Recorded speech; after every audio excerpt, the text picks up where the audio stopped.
연말이 되면 여러분은 가격 인상을 해야 되는지 안 해야 되는지에 대해서 많은 고민을 하게 될 겁니다. 오늘은 저와 함께 가격 인상의 시기와 방법에 대해서 이야기를 나눠보고자 합니다.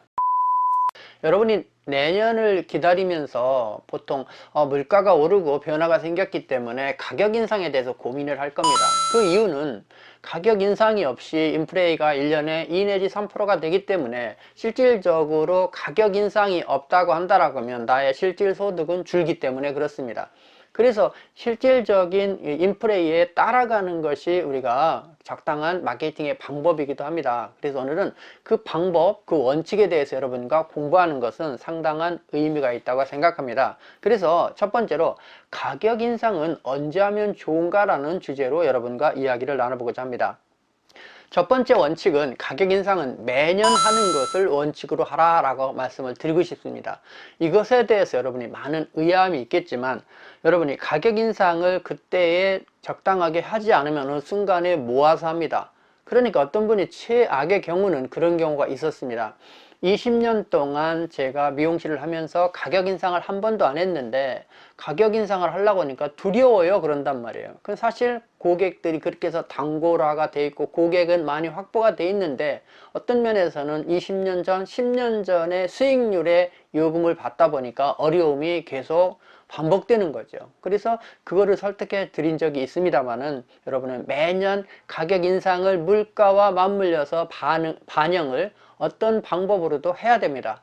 가장 좋은 방법은 고객이 저항감이 없이 고객이 수용할 수 있도록, 다시 말하면 고객도 모르게 가격 인상을 하는 방법을 선택하는 방법도 있습니다. 두 번째는 가격 인상은 즉 금액을 올리는 것이 아니라 새로운 메뉴를 만들어서 여러분이 새로운 메뉴를 팔므로써 가격 인상의 효과를 보라는 거죠. 물론 대기업이나 이런 기업들, 화장품 회사나 이런 데들은 신제품이라는 걸 통해서 가격 인상을 가져옵니다. 어떤 면에서는 이 상품의 제품의 사이클이 무진 짧아진 현대이기 때문에 핸드폰이라든지 자동차라든지 어떤 부분은 신모델이 바뀌면서 가격 인상을 하는 방법을 쓰고 있습니다만은 우리 미용실도 그런 방법을 사용하는 것이 고객으로부터 가격장을 없애고 하는 방법이다. 그래서 새로운 메뉴를 통해서 가격 인상을 가지라는 이야기를 여러분한테 해드리는 겁니다. 세 번째는 가격 인상을 제가 서두에 매년 하라고 말씀드렸지만 전 품목의 가격 인상이 아니라 매뉴얼의 일부분, 즉 전체 메뉴 중에서 3분의 1, 4분의 1 일부분 3, 4개씩 나누어서 가격 인상을 하는 것도 괜찮다는 거죠. 최근에 미용실은 직원이 많은 경우는 원장님, 수석 디자이너, 부원장님 이게 디자이너별로 나눠서 하기 때문에 가격 저항을 상쇄하는 효과를 많이 쓰고 있습니다. 즉 전체가 인상하는 것이 아니고 특히 신입 직원이나 이런 직원들은 저가를 유지함으로써 가격에 대한 저항, 고객의 선택 범위를 넓게 함으로써 미용실의 경쟁력을 유지할 수 있다는 이야기입니다. 그래서 여러분이 가격 인상을 전 메뉴가 아니라 3분의 1, 4분의 1로 나누어서 하라고 말씀을 드리는 겁니다. 그러면 여기서 가격 인상을 매년 해야 되는 이유는 뭐냐면 여러분이 앞에서 말씀드렸지만 미용실의 순수 수익률의 증가가 없다라는 거죠. 그래서 제가 미용계의 원장님들과 이야기하면 가장 많이 듣는 이야기가 그겁니다. 교수님 바쁘긴 하는데 매출은 그대로인데 남는 건 없어요. 남는 게 자꾸 줄어요 라는 이야기를 하는 이유는 이런 인플레이션에 대응하는 이 가격 인상이 너무 적체됐거나 미뤄졌기 때문에 일어나는 현상입니다.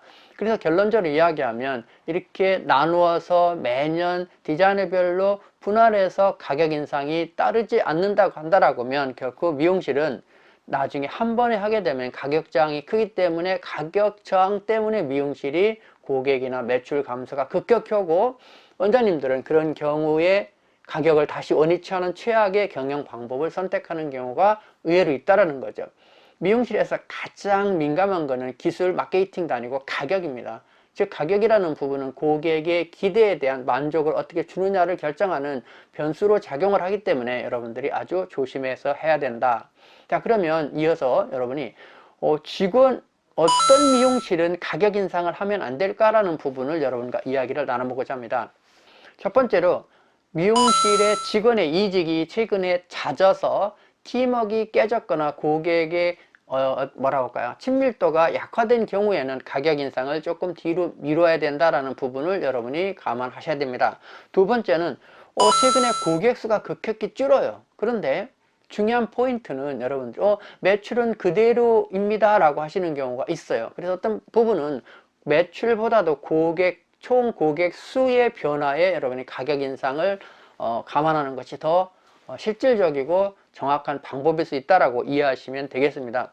세 번째는 신규 유입이 거의 없는 매장을 가격 인상을 조심해야 된다. 결국 고정 고객의 딜레마라는 제가 방송을 한 적이 있습니다만 그 고정 고객에 매몰돼서 더 이상의 확장성이 없는데 그러다 보니까 손님을 객단가만 올려서 계속 올려서 매출을 유지하는 방법으로 우리가 쓰고 있습니다. 이런 부분은 어떤 응급 환자가 결국 산소 마스크 끼고 생존하는 것과 비슷하다고 제가 말씀을 감히 드릴 수가 있을 정도입니다. 세 번째는 새로운 서비스가 추가되지 않은 경우입니다. 예를 들면 인테리어가 변화가 됐다든지 매장이 확장이 됐다든지 새로운 기구나 새로운 제품, 새로운 것들이 추가되지 않은 상황에서 단지 가격 인상은 조금 조심해야 된다. 즉 고객이 우리 매장에 가격 인상한 거에 대한 명분, 받아들일 수 있는 명분이 있어야 된다. 그래서 그 명분이 주어질 때만이 우리가 가격 인상을 하더라도 손님이 받아들이기 때문에 그렇습니다. 또 마지막으로 상권이 퇴화되는 경우, 그럼 여러분도 아시지만 상권이 퇴화되는 매장의 특징이 뭔가요? 임대 매장이 많이 늘어나요. 그 다음에 저녁에 껌껌해요. 그래서 주변의 모든 상권들이 간판이 오래되고 퇴화되고 임대 매장이 많이 붙고 뭔가 상권의 이동이 생겨서 매장이 그 상권이 침체되는 경우는 미용실도 서로 연관성이 있기 때문에 가격 인상을 함부로 하면 안 된다. 그래서 이런 부분이 여러분 조심해야 될 부분이다. 자, 그래서 오늘은 연말을 맞이해서 여러분이 가격 인상은 언제 하는 것이 어떻게 하는 것이 좋은가, 그 다음에 가격 인상을 절대로 하지 말아야 될 매장에 대해서 여러분과 이야기를 나눴습니다. 자, 여러분 오늘도 이 영상이 여러분한테 많은 도움이 되셨으면 좋겠습니다. 자, 오늘도 좋아요, 구독 부탁드립니다. 여러분 감사합니다. 연말에 건강하시기 바랍니다. 감사합니다.